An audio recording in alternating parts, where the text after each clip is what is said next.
So there's a misconception that if you're single, you are incomplete, perhaps damaged, salvaged, and you won't be happy until you find your one. And that is not true. That is bullshit. It is a message that has been fed to us by media and advertising.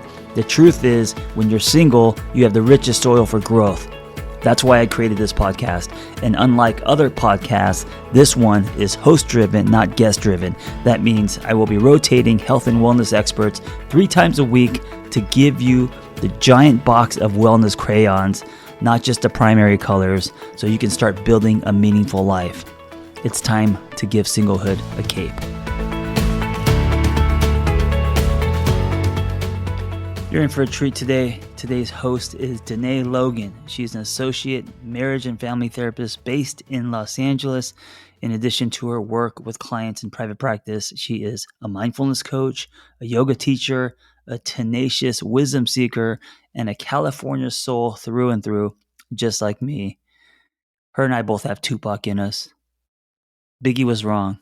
New York is where you visit. LA is where you live. Okay. She is known for her nurturing presence and authenticity. Dene specializes in supporting couples in finding more fulfillment in their relationships and how each of us can reclaim the aspects of our authentic selves we've been societally conditioned to turn away from. She absolutely loves facilitating group immersive experiences and retreats based around these topics. Dene is also the co-host of the podcast Cheaper Than Therapy. Enjoy Dené Logan. Well, thanks for taking some time to sit down with me, Nico. I feel like I wanted to talk to you a little bit because you are, well, let me back up. So I'm taking over the Single on Purpose podcast, as I do from time to time, to have conversations. And, I feel like first of all, you're one of my safe spaces in terms of like a friend and a man in my life who I feel like, whenever I think about you, you're like a warm blanket of like safety. And when I say safety, I just mean that like we talk about all the things. And like, even though sometimes we don't agree on things, it's always like safe to hash things out. So I love having these conversations with you, but also, like we talk a lot about like love in the world of dating and all of the things. So I thought it would be interesting to have you on the podcast to talk about some of that stuff and share it with others. But before we do all that, will you tell us a little bit about who you are and what you do for those who might not follow you who are listening? Yeah, absolutely, Dene. And again, the feeling is mutual. Like, I just want to reiterate what you just said, that you as well. Like, I think one of the beautiful things about the relationship I have with you is that we can disagree, and in such a thoughtful, compassionate way. And honestly, it's really taught me that is possible to have like enlightened, growth-oriented discourse and still not agree and still have a beautiful conversation and walk away with something tangible. Like, I learn things when I talk to you all the time. So thanks for saying that, first of all. Well, same. Yeah. So I guess my background, I've been on the podcast with you and Vanessa. So if anyone's listening to that, you probably know a little bit about my background, but was a pro athlete for 7 years, a pro runner and cyclist, had a big crash in 2019 that left me with a traumatic brain injury, ripped all the dominant ligaments, my dominant right arm. And it kind of turned my world upside down. And I've always really been into mental, emotional, relational health, having took myself to therapy as a young man at the age of 23. And I would say that crash, among other life experiences, such as a breakup, such as losing a family member to death, kind of propelled me towards working in the sort of coaching, counseling setting. And you were one of the people that influenced me too, because I remember having this conversation with you over a year ago, and you were like, you just got to do it. You just got to do it. Like, you're meant to be doing this.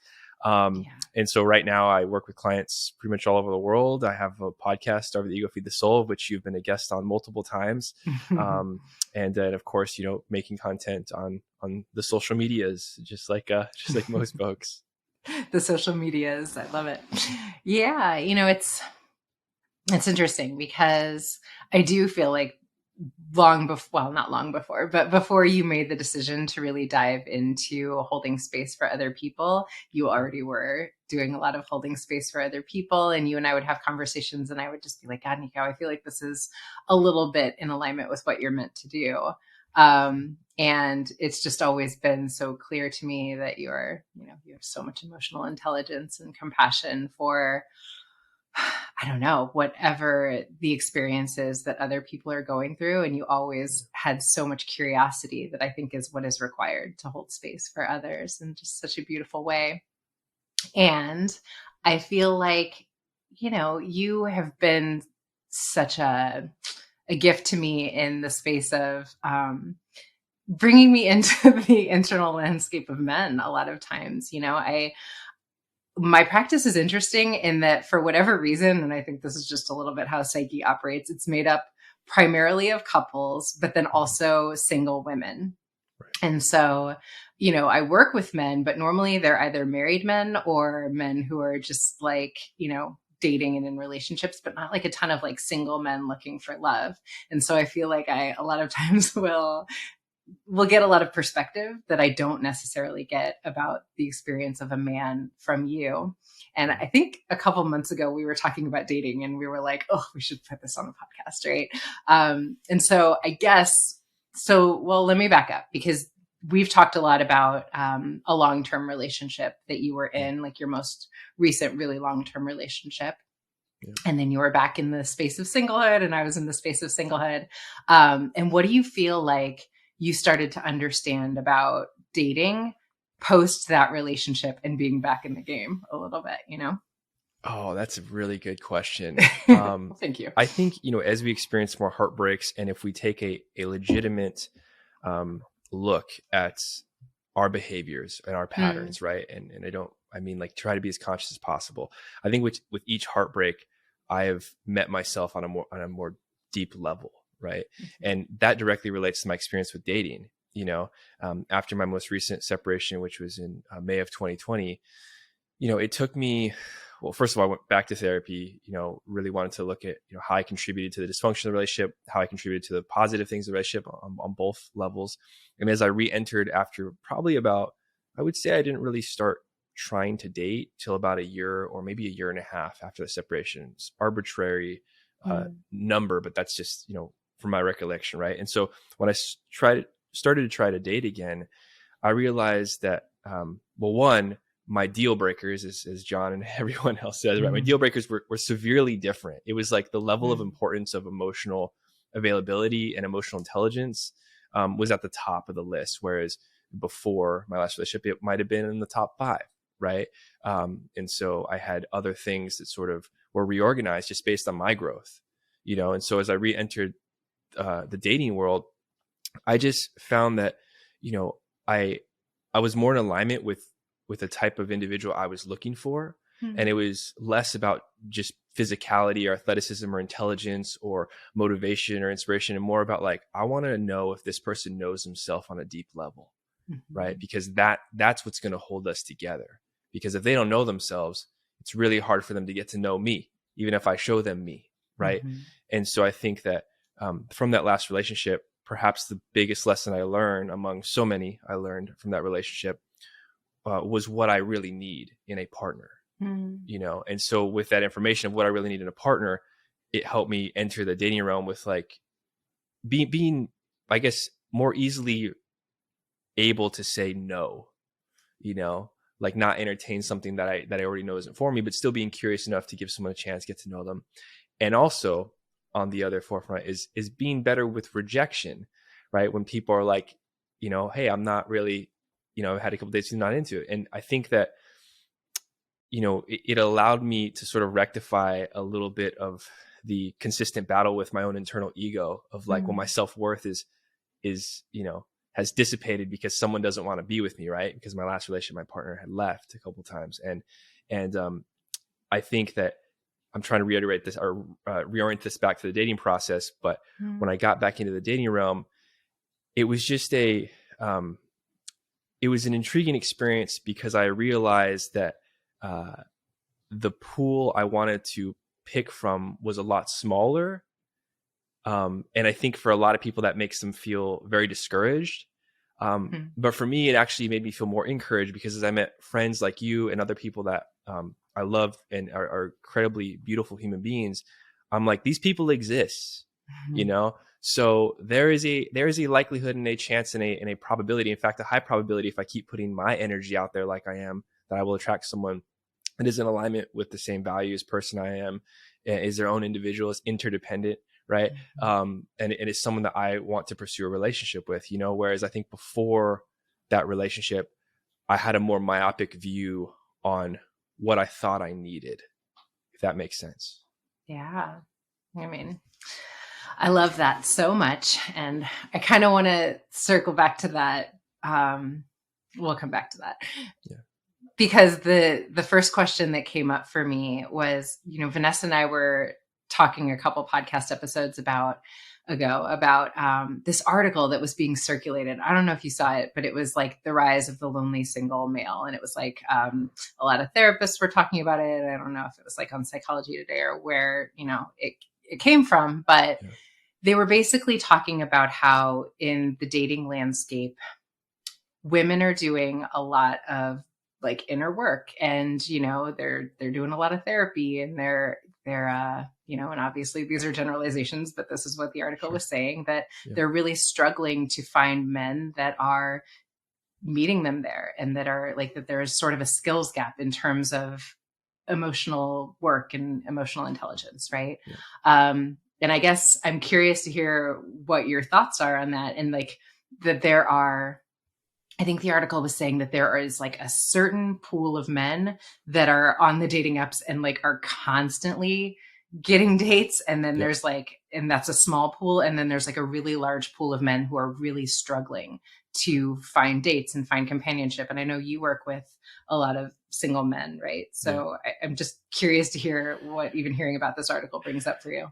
So yeah, I haven't read the article, but just my initial reflection on what you just said, I think that, there's some truth to that, because I think by and by, as a generalization, women, based on our current culture and based on the history of humanity, have been, not only more, more readily open to experiencing their emotions and getting to themselves on an emotional level, but also encouraged to pursue that a little bit more. Not all the time, again, generalizing, right? Whereas traditionally in most cultures, males, and I don't want to confuse masculine energy with saying male, right? But like men have been told to sort of repress a lot of who they are and to act a certain way. And I think women have the same thing in a lot of other standards too. So it's hard for me to say like one is different than the other, because interestingly enough, I work with a lot of male clients who will be like, well, where are all these conscious women? Just because someone writes it on their Bumble or Tinder profile or posts about it on Instagram or has been to therapy does not mean that they are where they say they are. Absolutely. Right. And so I think a lot of people, for lack of a better word, are bullshitting themselves a little bit, and I think what I encourage people to do is be honest and authentic about where you're coming from, where you are, where you're hoping to go, and what you're working on, and that's how we sort of find a better match than like, I always envision this as this like used car salesman on most dating sites or even social media, right? It's like, oh, the front of the car, I shine it every day. It's got great coat of paint. It looks like a brand new car. And you walk around the back and like the bumper's hanging off and the license plate is like really dingy and the registration hasn't been updated for 2 years, And I think that we're all like this in certain ways, and when we only show people the front in the initial stages, we're sort of already falling in love with an ideal or a narrative, and not necessarily reality. And so I think that men experiences this too. It's just obviously in a different lens based on societal standards. And I definitely feel for both men and women when they say, hey, I can't find someone who can meet me emotionally or who's open and honest or authentic. And I do think there's some inherent weight on genders in this problem, but I do think it's more of a societal cultural thing where, even if you've gone to therapy, even if you're, working on yourself, even if you're reading these books, I think a lot of times people are really just still scared of being vulnerable and being honest about who they are, the mistakes they've made, and what they're really looking for. And I think also, not only do we struggle being honest about that, we really struggle to understand what we truly need versus what we want, which is a huge issue for most people in dating, right? Because we're looking for what we want, we're not really understanding what we need. Well, you're so smart, Nico. I love that. And I feel like I want you to say more about that differentiation and what are some of the things that you see people thinking that they want that like maybe they could tap into a little bit more of the need space. I love this. So, it's interesting I'm on dating apps currently, but when I was, I would see a lot of stuff like looking for an alpha male, looking for someone that's, trustworthy. Yeah, right. I hate that word. Trustworthy, truthful, honest, committed, monogamous, all these things, right? And I think that a lot of people, first of all, are very, very readily, they'll quickly give you what they're looking for, and they don't tell you what they're offering. Because just because you're looking for that thing doesn't mean you're given those things. And I'm on the belief system of we can't ask for something we're not willing to give. That's right. Right. And so I think that, for instance, my personal experience, a lot of times when I thought this is what I needed, what I wanted was like, someone I was, very physically compatible with, like very, very, physically beautiful, also like highly intellectual, was independent, financially, and all these other things. And then when I took a step back and I realized what I need, I need someone who's highly empathic, who's very caring, who's in tune with her own emotions. Doesn't mean she has to be a perfect human being, but also can communicate them just like I want to communicate mine, and also it's interesting because a lot of times I think I was looking for a mirror image of myself. I think a lot of people do this when they're really honest. They start, you write their deal breakers down versus their preferences. And I'm like, it looks like you're describing yourself, and then they think about it and they're like, oh, interesting that we we want this reflection of ourselves when like, that's the one thing we really need to work on, And so for me, what it was just a writing exercise I do over and over again to check in with myself, is like separating my deal breakers from my preferences or my non-negotiables from my preferences. And I think within those differences, you start to figure out what you need, which I would say are probably more on the deal breaker side, versus what you want, which are probably preferences. And for myself and for most people I work with, I'm like, if these are deal breakers, these are the things that have to be met. And it can't be some 30, 40 point long list, because we're human beings, right? People usually will have a really long list of deal breakers and a couple preferences. It needs to be the opposite.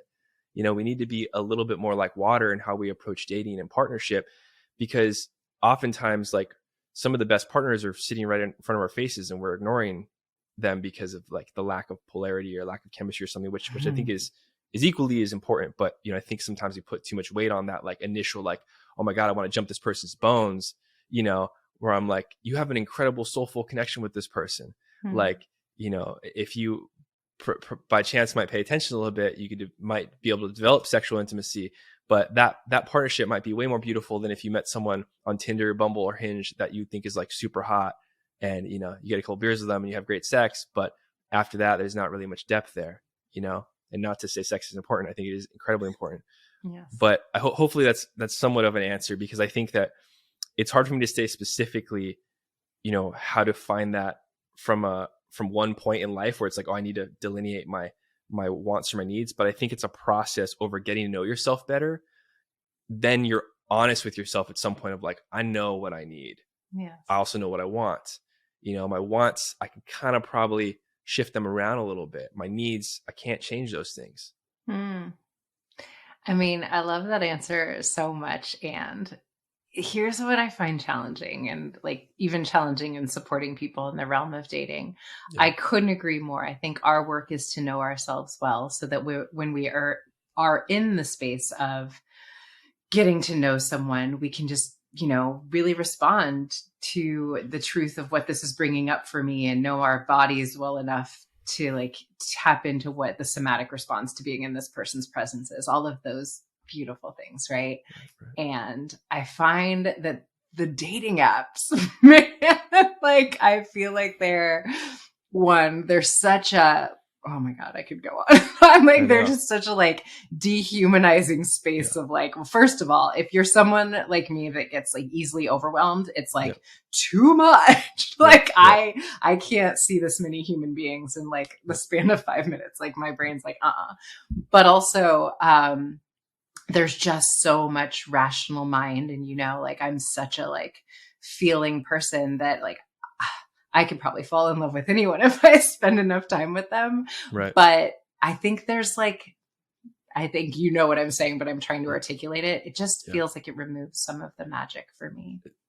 I completely hear you, Dene. And I think that so many people I work with too, including myself, like feel disenchanted with a lot of dating apps and dating culture. I do want to take a step back though and say that dating apps are merely a symptom of our current society. Oof, right. Say more. And so just like Instagram, just like TikTok, you can see where our values are put, right? Our values are very, very focused on the front of the window.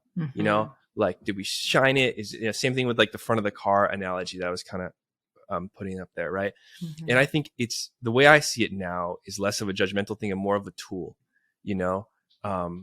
Like, I think that when you bring up a really interesting point of like, I feel overwhelmed. I think a lot of people do. And I think this is another lesson we need to learn for ourselves, is like, we can use the tool as well as restraint, like put some restraint on ourselves. For a lot of clients that feel overwhelmed, I'm like, well, if you do want to give dating apps a try, like just do it once, like one day a week. You get on for like an hour and chat with a couple people. The thing that I think helps a lot of people, if they work really well on what they say in their bio and their profile and the photos they share, because that, like, if they're really upfront about like, this is what I'm looking for, this is what I'm offering, it eliminates a lot of the fluff that you might get where, cause you don't have time to like go through all these conversations. Right. And so for me, like being really intentional about what I write, and being really honest about, things I'm working on, who I am, what I'm looking for, like dogs, long walks on the beach, like most people like those things. Like, who are you? Like, who are you for real? And then people are like, well, I don't want to just tell, a bunch of strangers on the internet who I am. I'm like, well, if you don't, you're going to get matched with a lot of other people and you're going to have to filter through all that. And you're going to be exhausted from filtering. You don't really want to filter. You want to get to a point where you're already matching with people that are in alignment with you. And then you can have a conversation and go from there and see if like, you need to meet up in person, if you want to meet up in person, right? If that feels good for you both. And so I'd say like, I totally understand like the feeling exhausted part and the feeling overwhelmed. I do think that like, this app culture is here to stay until the internet completely zaps and we all have to be humans again. Because it's just a part of who we are now. I mean, even with us recording this podcast digitally, right? Like it's ingrained in our society. Now, can you not meet someone in person? Like the olden days, I hate to say it like that, but absolutely you can. It's beautiful. It's incredible. Yeah. Do you raise your probability just based on statistics if you're on an app with intention, using it as a sort of informed tool? I think so. Yes. Can you fall in love and have a great partnership and a relationship without it? Absolutely. And so for me, it's just like, there's so many people that really want to meet others. And, especially when you get to a certain age range and you're like, well, I don't really go do a lot of new things, right? I'm kind of in the same communities. The apps are merely an outlet for someone to meet someone new that they might not otherwise not come in contact with, Yeah. So that's how I view it. I view it as a tool more than like this thing where it's like this oppressive cloud that once you get under it, you're just like, oh my God, I feel exhausted because I have all these messages and emotional things I have to respond to. Yeah. I mean, I think here's the thing. And I 100% agree with what you're saying. And it's funny. How do you say Jillian's last name? Tarecki. I think I was listening to the two of you. I'll just be honest, like a little activated, Nico, in one of your conversations. Because I'm sorry. What I was thinking as I was listening to you guys talking about how I think in that conversation, the two of you, and at some point I want to meet Jillian and ask her for myself, but like you were talking about how there's just like a group of women who get to a certain point in their life and they get like really comfortable being single and it's not healthy. Right. And here's the thing, like, I'm looking at the two of you, frankly, very attractive, people of a certain demographic. And I'm thinking, you two probably kill on dating apps. A lot of my clients, I find, they're in there. They like literally are like it's a full-time job for them and nobody's swiping on them. Nobody's interested in them. Right. And so I feel like that can feel really defeating to hear.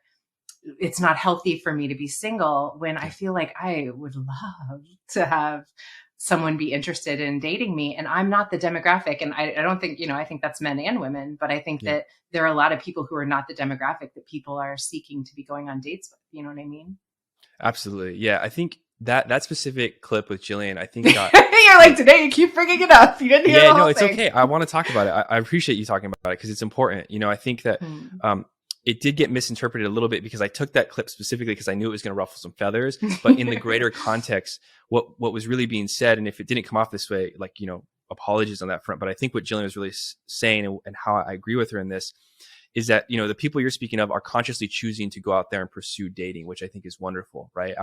After a portion of time of singlehood, I think all of us are here for connection, whether romantic or friendship, but go out there and meet new people, right? Fall in love with people, you know, like that's a huge part of being alive. Congratulations. You have that capacity, right? No matter what trauma you come from.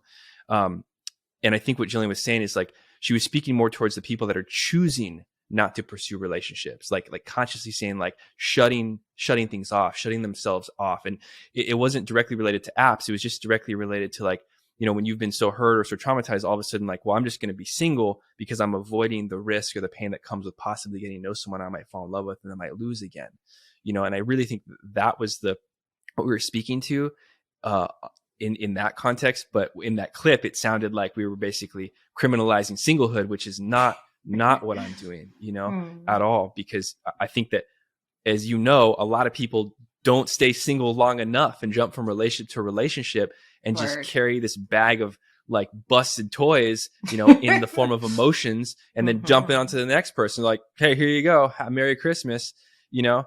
And I think that's really what Jillian and I were trying to hone in on that conversation, but we might not have used, you know, perhaps the right like rhetoric in the moment of the clip. Well, I don't think it's not using the right rhetoric at all, but I'm curious to hear so I've come up with a little bit of a different perspective on love and like what I think a patriarchal society sets that the baseline should be partnered, right? And that especially for women, if you are single, that means that you somehow were not worthy of being chosen, right? So if a woman gets to her like mid 30s or 40s and she has never been married, then society kind of looks at her still, even in 2023, as though like she was defective somehow or like not worthy of something.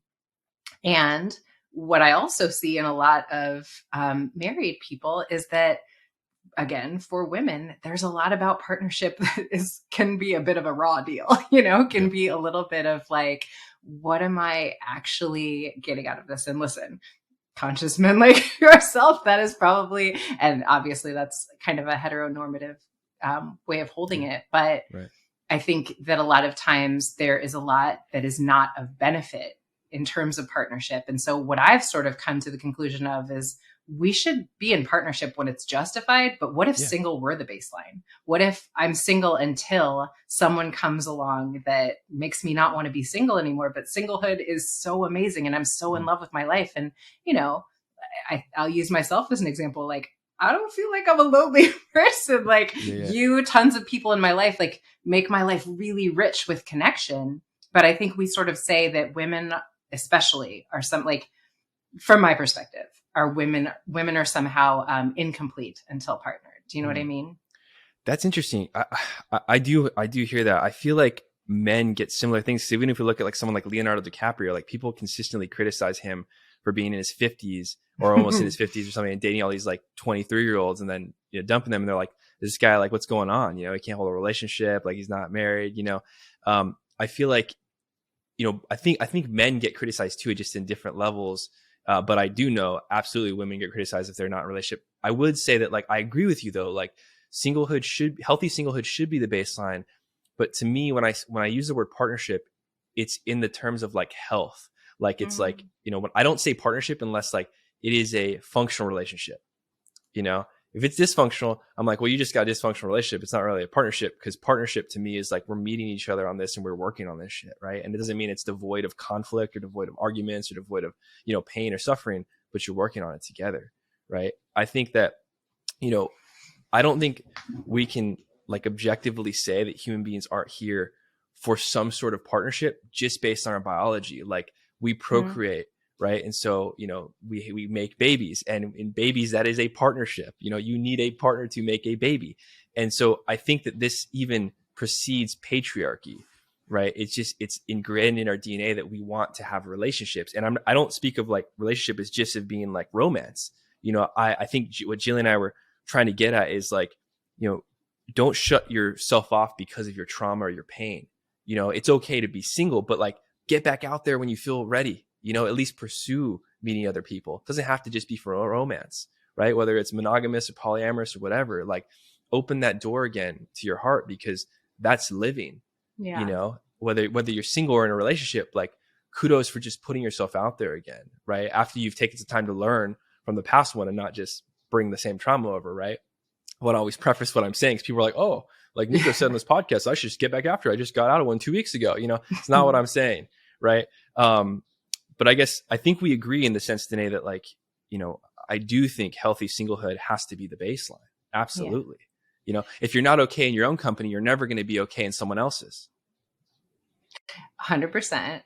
And well, first of all, I would say that like Leonardo DiCaprio might get some shit, but like most people still want to date Leonardo DiCaprio, whereas that is not the case with like 50-year-old single women for the most part. I don't think Kate Beckinsale, dude, I'll take a date with Kate Beckinsale any day of the week. Kate, if you're listening, like slide in my DMs, please. It's Kate Beckinsale. I don't even know who she is. You don't know who Kate Beckinsale is? Oh man. No, but I'm going to look her up now because apparently she's hot enough for Nico to be all about it.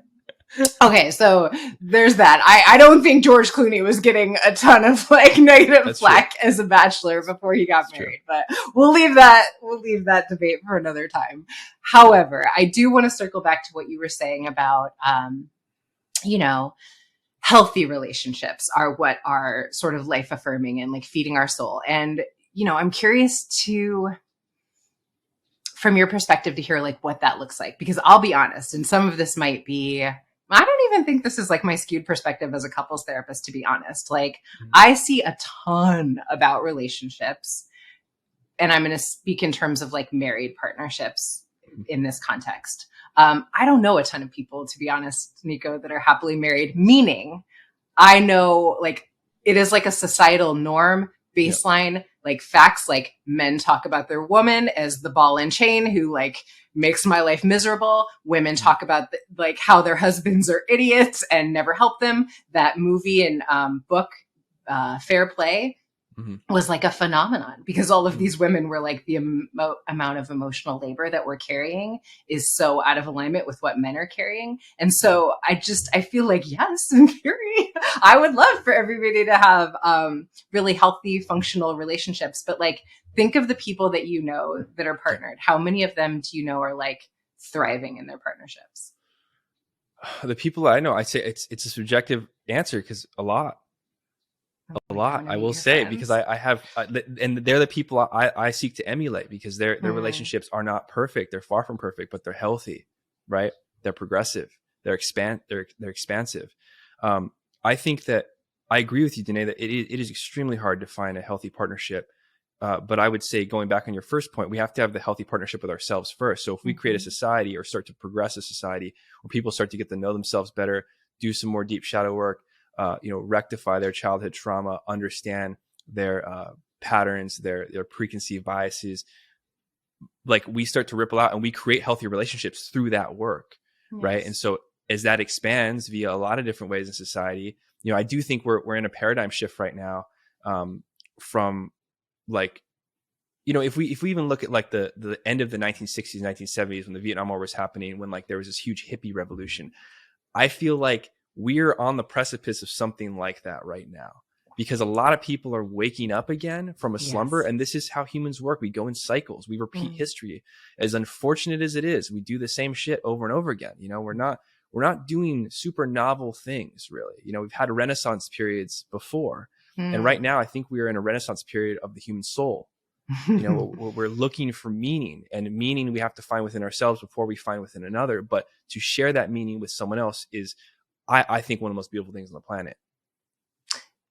I legit could not agree with you more. I'm like smiling so much my face hurts because I couldn't agree with what you just said any more than I do. I absolutely think that's true. And, a little bit, the conversation that we were just having is me like, it's not what I truly believe. Like, I believe that relationships are some of the most beautiful, life affirming, like it's the eros, it's the aliveness. There's something that comes to life, even in the struggle, when we are attempting to work it out and hash it out with someone. And I think offer the most potent opportunity for healing, right? Like we heal in relationships and we have a mirror placed in front of us in terms of what there is left for us to heal.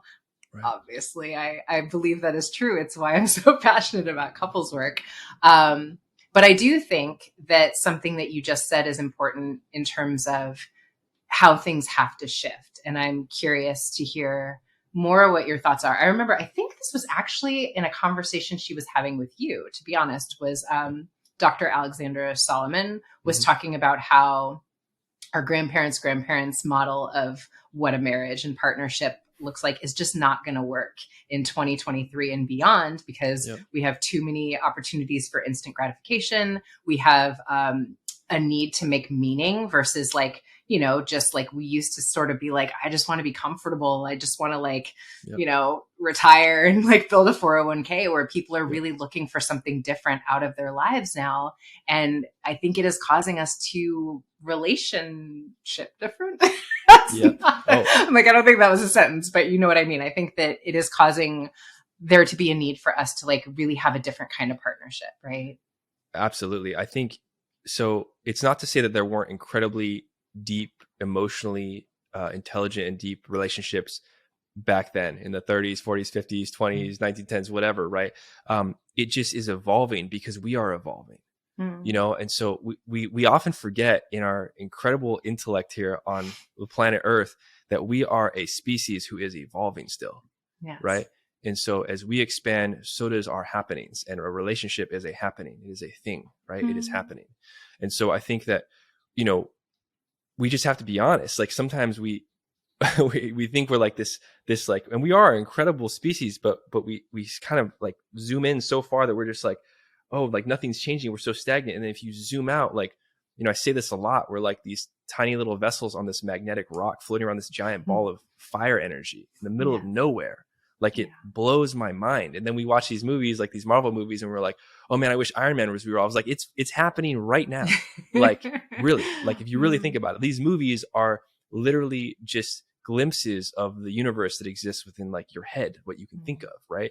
And so if there's infinite amount of possibilities within that, regardless of your spiritual belief, you can change like very quickly if you want to be something different, right? And so I think because of that, even though we're so ingrained in our ways, right? We look at patriarchy, we look at misogyny, we look at racism, we look at these sort of baseline of judgment that we've built up in society.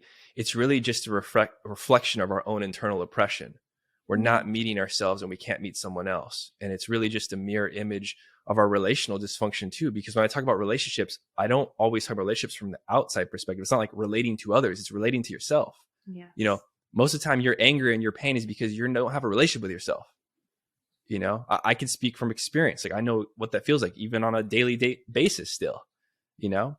And I think when we talk about relational evolution, it just follows suit to self-awareness being increased, right?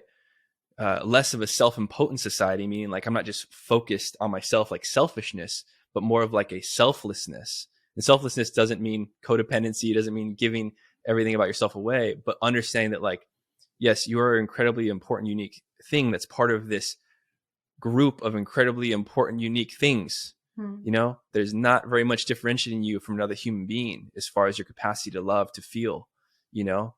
And so when I come back to that thought process, I'm like, yes, I will slow down to stop this stranger on the street and shake his hand if he's homeless and make him feel like he is valuable, right? Because that relationship is important, you know? Even when I'm stressed out, it's even more important to me when I feel like shit that day, you know, which is interesting because people forget about it. Yeah. You know, I mean, I think to me, what is underneath what you're saying, and again, couldn't agree more, is that we are so conditioned to believe that love and life is about what we can get.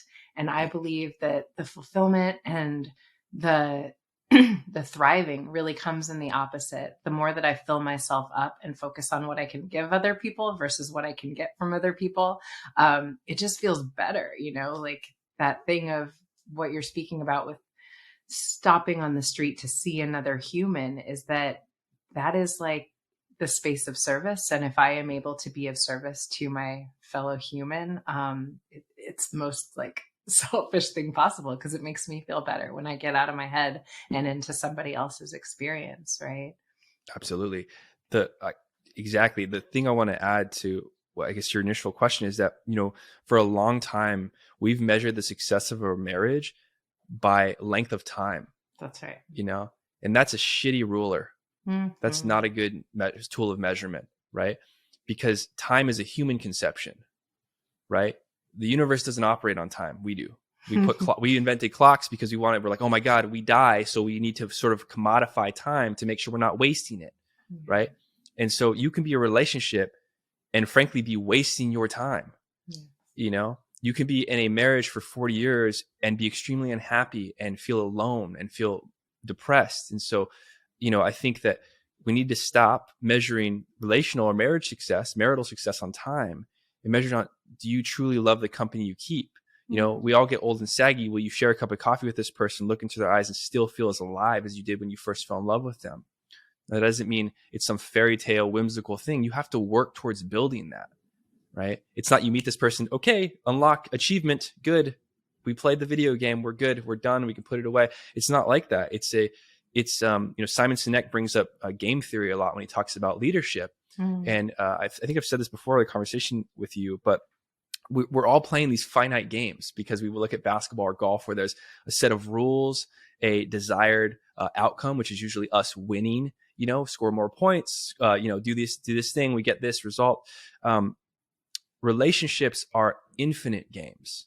There's no ending. So the point of the game is to keep it going, to keep it healthy, to keep giving into it and getting from it as well too. I think when people struggle is when they get in this game that's just not healthy for them anymore. One or both people are done or not working on it, and they just don't feel connected anymore.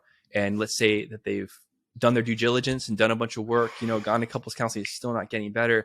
Perhaps they're just growing apart. Perhaps their wants and needs just change. Perhaps they just grew separately. That's okay too. I think we demonize separation a lot in society when we need to understand that sometimes separation is indeed the healthiest option for both people, right? And sometimes you have to separate in order to grow.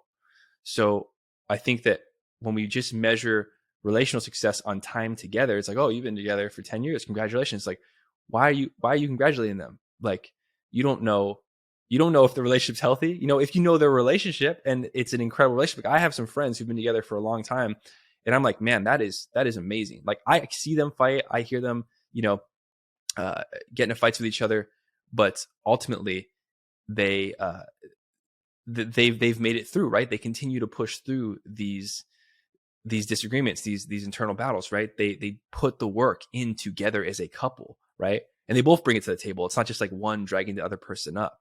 Both of them do it, and that's really, I would say, quintessential to judging relational health. Yeah.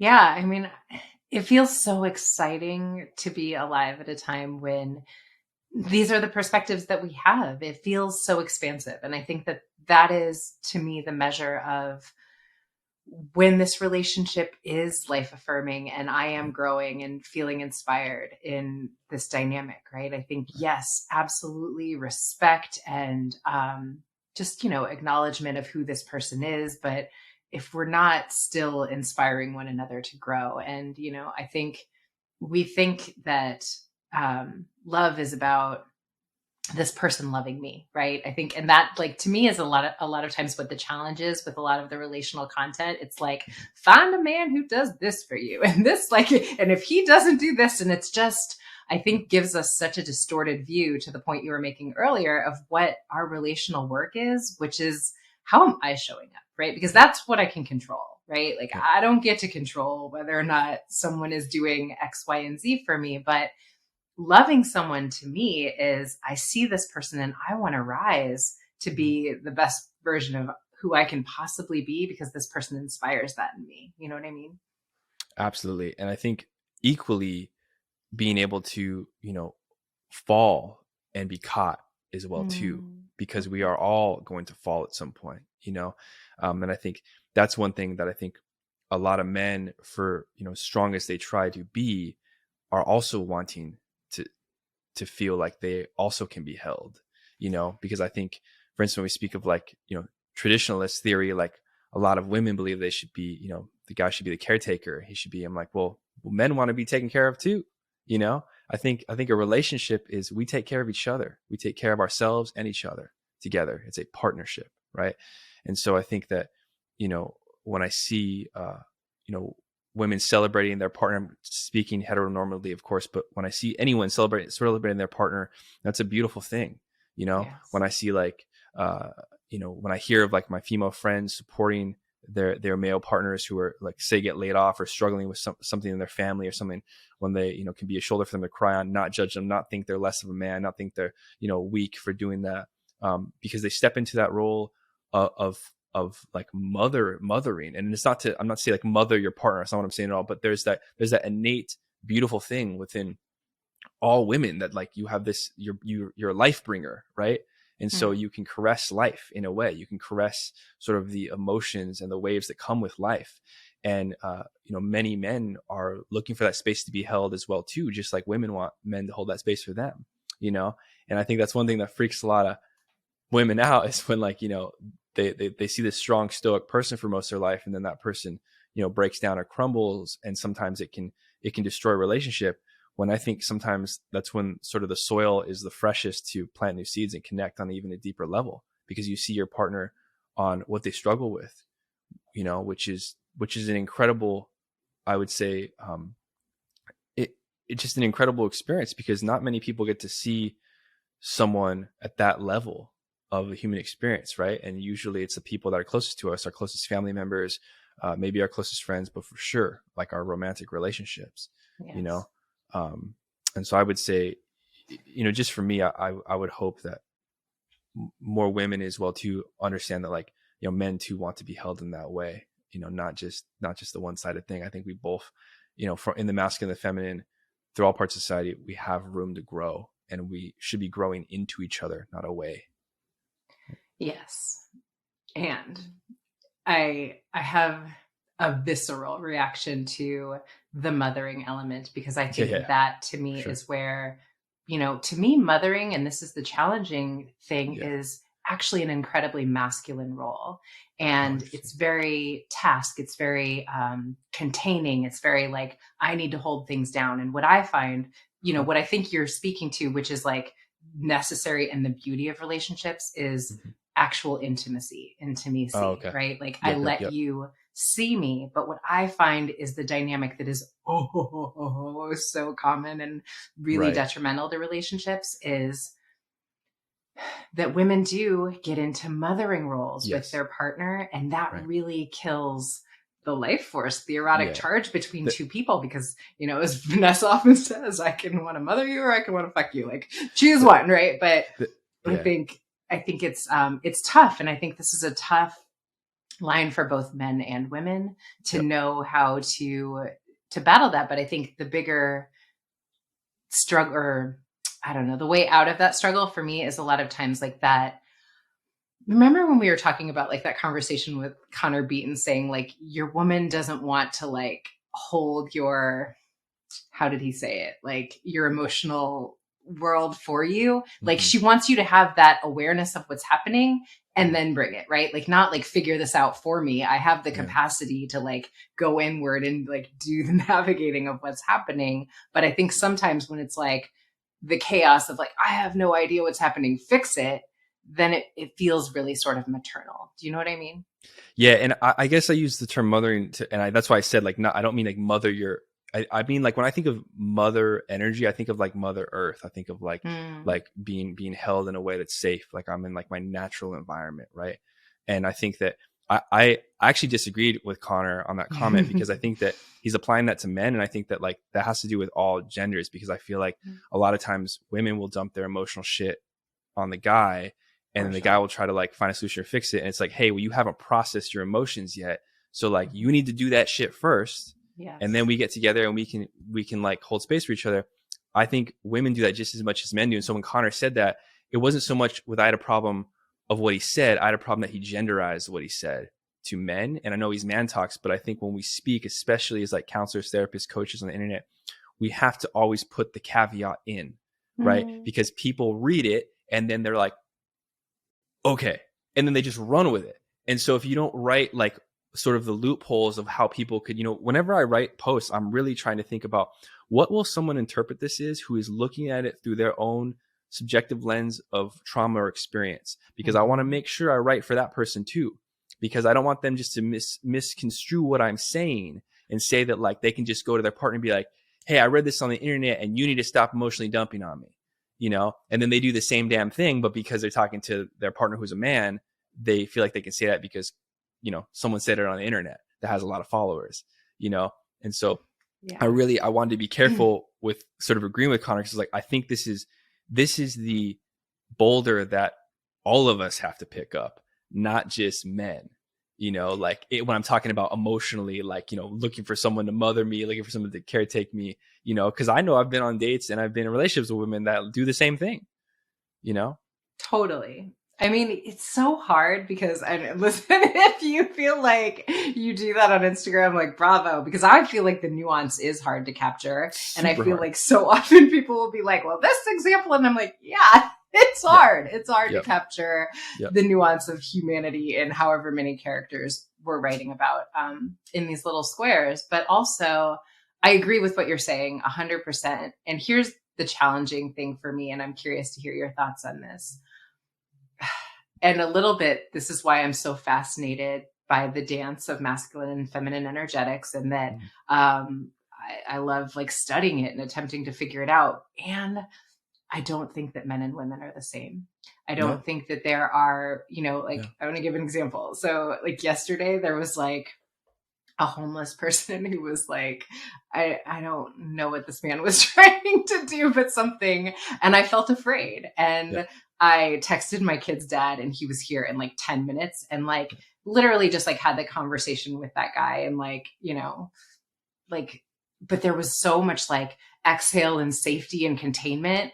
And I was like, God, this is such an example of like the way that like male containment can feel just like really, really like beautiful and lovely. And we're not the same, like I had a very different visceral response to the situation than he did. And I'm curious to hear, one, do you think that's just like socialization, or do you think that's just like some of the innate differences in gender? And I think there are some ways that like, it's just become really politically incorrect to talk about some of the difference. Like there's something like 85% of women, their number one fantasy is to be ravaged by a man and taken against their will. I mean, but that is what like the studies say. And it's like, but we can't say that because, do you know what I'm saying? Like there's some things about like what is masculine energy that is like really arousing to a woman that I feel like we've gotten away from like being allowed to talk about, but it's true. There are no doubts. I don't care what social psychologist says this. There are no doubts that there are biological differences that influence our behaviors as men and women. I mean, even when you look at like a base level of neurobiology, like someone like Andrew Huberman talks about this a lot, that like, testosterone, estradiol, all these different hormones, they develop different in the womb, right? And so they influence us through birth, and that also influences who we are on a molecular level. And also your brain and your thing is made of molecules, guys. So if those are different, there are differences, right? Hate to break it to everybody, but there are differences between men and women. There's just no denying that. I think that the environment does influence that, right? It's not everything, but it does influence that depending on how you're raised. I think that that's a totally normal response. I mean, even we look at the history of society, is it a patriarchal response for a woman to feel unsafe and like immediately want to call a man? I don't think so. I think that's just like a biological thing, right? I think that as we evolved over time, like men would go out and like, kill things to bring back. Like they would go out and fight most wars. Like not to say there weren't female warriors, there were, but when we just look at broad generalizations over the context of global history, that's kind of, those are the roles we've been shepherded into, for instance, right? And that's why, when you say that, I don't disagree with that. But then when we fall back on like, well, now as a woman, I don't want to step in this, mothering role to my partner because I feel like it's, too masculine. I think that's where there's like a lot of gray area, right? Because I feel like it depends on how we define mothering in the specific context. Because if we're like, well, I'm trying to mother my partner, that seems quite unhealthy to me, right? It seems like very, very unhealthy. But it's like, well, I'm holding this mother energy because my partner is suffering right now. To me, like in my mind, it sounds just differently, right? Because like the quintessential mother energy to me is beautiful, just like the father energy is beautiful. You know, when I'm very in alignment with the Navajo culture, and you know, they believe like Father Sky, you know, Mother Earth, right? They separate these two deities basically on their creation story. And it's really this beautiful way of holding the masculine and the feminine and not genderizing it, even though they're talking about father and mother. It's really these two sort of just omnipresent beings inside of all of us, right? Yeah. And I think that that's what I mean. It's like at some part in your relationship with your partner, you're probably going to have to be Father Sky, right? Encourage, like blossom, like give energy, blow fire into someone's soul, or you're going to have to be Mother Earth, like be steadfast, hold safe space, right? And those are not dependent on whether you're a man or a woman. You can hold both of those spaces depending on the needs of yourself and the other and the relationship. You know, but I think in society, we tend to genderize those things. Be like, okay, if you're a man, you must do this. If you're a woman, you must do this. And like, I don't know, I think you probably should do most of it when you can, you know, for yourself and for another person. And also part of the beautiful thing of a relationship is like, you know, there might be some times, just like you called, you know, your ex-partner to come over. If we look at it in a different perspective, like maybe, you know, a male partner lost his job, for instance, and he just he needs some space to be held. You know, in my mind, I feel like that's the same thing. It's just a different thing. It's like I'm creating a sense of safety for my partner. It might not be physical safety, but it's emotional safety because that's what they need. You know, so I'm tapping into that energy of like being this like safe mothering space, right? Or this safe fathering space. I guess you can use whatever word you want for that. Yeah. First of all, I just want to like pause and reflect on how beautiful what you just said was, because I just loved it so much. And, you know, first of all, I think because I have so much resistance to the parenting of each other, like on either side, I think, you know, and this is what I think is so challenging. And I find especially, and I will genderize this when I work with couples, I do think that men want just like a linear, like, tell me what to do and I'll do it. Right. Like just like, and a lot of this is a dance and it isn't fixed. And sometimes we're going to need to play different roles than we need to play at other times. And we need to have that fluidity, like you're talking about, and be able to be like water in our relationship. And what does the moment call for right now? Right. And I think society hasn't given men a lot of permission. And that's really to be in touch with their own feminine and their own ability to dance with what is necessary in that space. And I think there's something in what you're saying about like, if a man has lost his job, that what I find often is what he is looking for is not to like, because I think there's something in mothering that can feel really emasculating to men a lot of times. Mm-hmm. And there's something in like, I trust you. I trust that this is not who you are. This is a season of what you're going through, and that, that you're going to be okay. And that feels like I'm still seeing you. I'm not putting you in the space of like me caretaking you, but like I'm present with you. And I trust that this is a moment. And I completely agree with you in the need for men to be held just as much as women.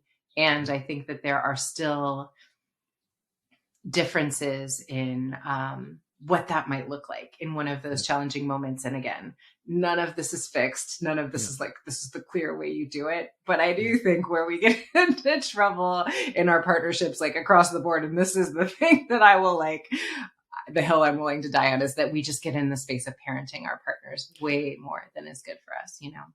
Yeah. And on the inverse side, where like a lot of people, like a lot of women will sort of sit in this unhealthy mothering role of their male partner. A lot of men will sit in this unhealthy fathering role of their female partner, where their partner, who might have a lot of dad issues or mom issues, is looking to sort of just be a child still.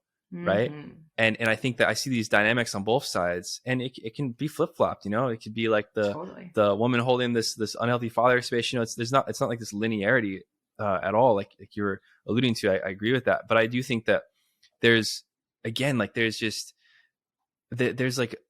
I just view it as like the yin and yang in most things. I mean, I have this huge tattoo on my arm expressing sort of the balance of like, in all things, there is something else, right? And so like when we talk about like, yes, there is, like, you had this visceral response from me using that word mothering, and that's why I threw that caveat. So like, I don't mean like unhealthily mothering your partner, right? Like that's not what I'm talking about.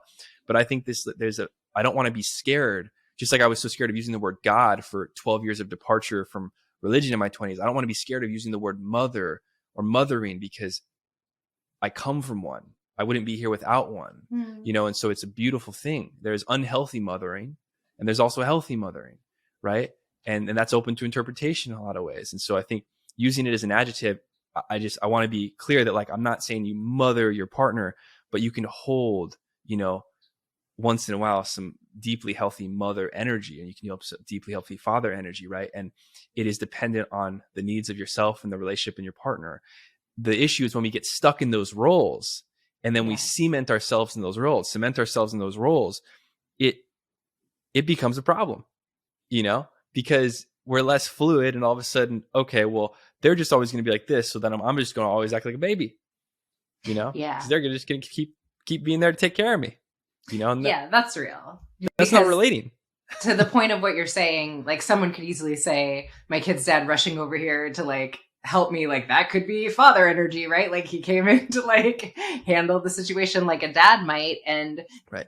That's true. And I think you're absolutely right that the work for all of us is to be able to be in the dance of both our masculine and feminine, our yin and our yang. Like, that's our work. To do that for myself, and then also relationally, how can I be present with what the moment calls for? Yeah, that's right. You're real. That's real. You're right, is what I meant to say. I think of it. I don't know why this just came to mind, but I think of it this way, right? Like, and this is, again, my subjective needs in a relationship. But if someone were to come into my house, and let's say I have kids, and they're trying to hurt my family, like, no doubt I'm going to fight back because I've been a warrior my whole life. But the woman that's sleeping next to me, she's a warrior too. Like, that's what I'm attracted to. And we're both going to rip your head off. It's not just going to be me. You know what I mean? And so, and I'm speaking about this energetically, like I want, like, someone who's able to meet that energy with me, because, like, if someone's showing up, like, it's not just like, oh, the man's got to take care of it. It's like, no, like, we both love the things in this house, like, these are our children, right? We're going to protect them, right? It is my duty, but it is also yours, because if I'm not here, if I were to fall, you have to pick it up, That's just how this works, right? It's how it worked, back in the day, right? And so I don't necessarily think that's a patriarchal ideal. I think it's a partner ideal, like. Well, I mean, I'm laughing because I was like, well, this partner would be hiding in the closet. But then, as you said, if something happens to me, like, but at the same time, like, my mama bear energy, like, if someone's messing with my kid, like, I am a that's warrior, that mother right? energy. Like you, totally. There's no more dangerous creature in the wild than a mother. Let me tell you, dude, go mess with something that has a cub, true. You are not coming back. And I think that there's a real protective nature in that, and I think it's a beautiful part. And there's over mothering. Let's be honest. Helicopter parenting is a real freaking thing, and it's causing a ton of problems. But I think that when we really are able to distinguish, again, healthy mothering from unhealthy mothering, we can sort of start to use that word. Like, my relationship now with God, right? It is not like, I don't use that word like it was used with me when I was young in grade school and Catholic school as an oppressive thought. It's this ever expansive thought that's interconnecting me and all this other life, right? And so, like, I was so scared of using that word, just like I was really, I don't need to use mothering in that way.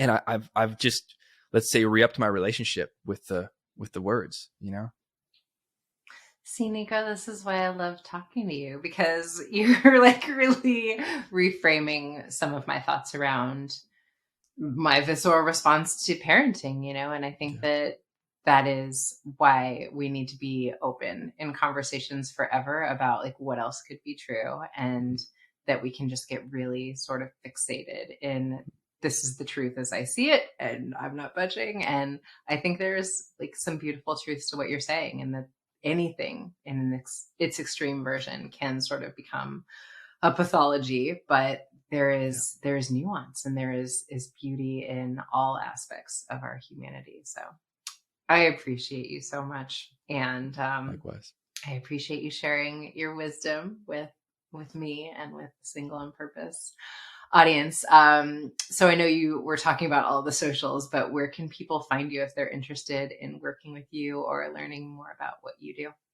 Yeah, absolutely. D, thank you for the plug here. So at that Barazza boy on Instagram. I did have a TikTok for like 2 months, but I had to delete it because You're off the TikTok? Yeah, I want one social media thing, dude. I lot. just, you know what I mean? It's a lot of your time. And so Instagram is the only place you're going to find me on social media. You can go check out the podcast, Starve the Ego, Feed the Soul. Anywhere you listen to podcasts, Dené's been a guest twice. They're incredible episodes. Please go listen to them. And then if you're interested in working with me or maybe taking one of the courses I hold, it's www.nicobarazza.com. Oh, I appreciate you, love. Thanks for coming on. Thank you so much, Dené. I hope that episode was helpful. Hey, listen, if you want to share your singlehood journey, if you've gone somewhere and come back, if you have revelations and wisdom, please share your story. It's going to help other people. Nothing makes us feel more connected than hearing other people's stories. So just send me the audio of your story, and you could just record it directly from your phone and email it to theangrytherapist@gmail.com. Also, if you want our Single on Purpose newsletter, go to singleonpurpose.life. That's singleonpurpose.life. You will get tools and articles and other people's stories, and also Zoom links to private gathers. So if you want to join our community, go to singleonpurpose.life. Thank you for listening. Be well. We hope you tell a friend. Hey, before you go, I want to invite you to the Single on Purpose private community online. It's off of social media, no ads, no algorithms. We got forums, we got live groups, we got webinars, and we have social hangs. We also have offline in-person hangs happening soon. So check us out. Go to singleonpurpose.life. That's singleonpurpose.life, and I will see you inside.